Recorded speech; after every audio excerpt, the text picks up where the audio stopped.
राणा सांगा। कहने को तो नाम ही काफी है, लेकिन दुर्भाग्य है कि हमारी आज की पीढ़ी नाम के अलावा कुछ नहीं जानती। मेवाड़ वीरों की भूमि है। यहाँ कई शूरवीरों ने जन्म लिया और अपने कर्तव्य का परवाह किया। उन्हीं उत्कृष्ट मणियों में से एक थे राणा सांगा। पूरा नाम महाराणा संग्राम सिंह। वैसे तो मेवाड़ के हर राणा की तरह इनका पूरा जीवन भी युद्ध के इर्द गिर्द ही बीता, लेकिन इनकी कहानी थोड़ी अलग है।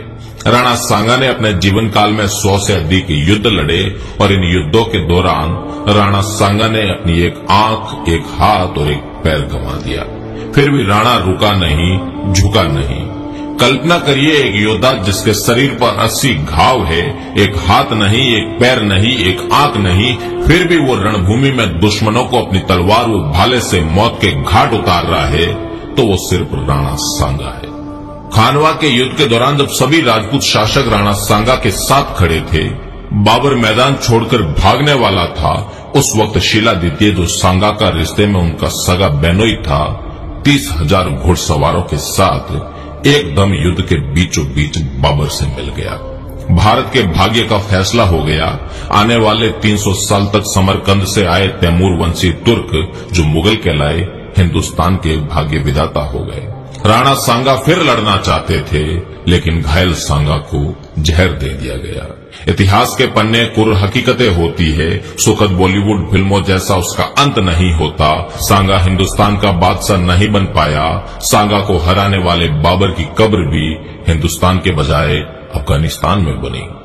राणा सांगा ने 100 से अधिक युद्ध लड़े, जिनमें मात्र एक युद्ध में पराजित हुए, और आज उसी एक युद्ध के बारे में दुनिया जानती है।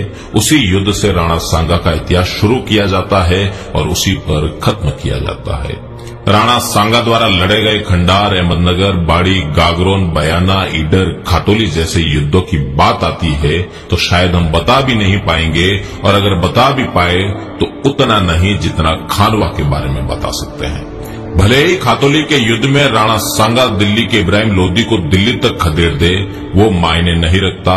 बयाना के युद्ध में बाबर को भागना पड़ा हो, वो भी मायने नहीं रखता। मायने रखता है कि बाबर से खानवा के युद्ध में राणा सांगा हार गया। लेकिन जिन्होंने ये तय कर लिया था कि भारतीयों को असली भारत से कभी रूबरू नहीं होने देना है, उन्होंने हमारे सच्चे इतिहास का गला घोंट दिया। जिन बच्चों के खिलौने भी शेर और भाले थे, जिनके जीवन का अंत ही रण था, उनको इतिहास के अंधेरे में दबाकर मार दिया गया। वो भी ऐसे गला घोंट कर मारा गया कि किसी को चीख तक सुनाई ना दे।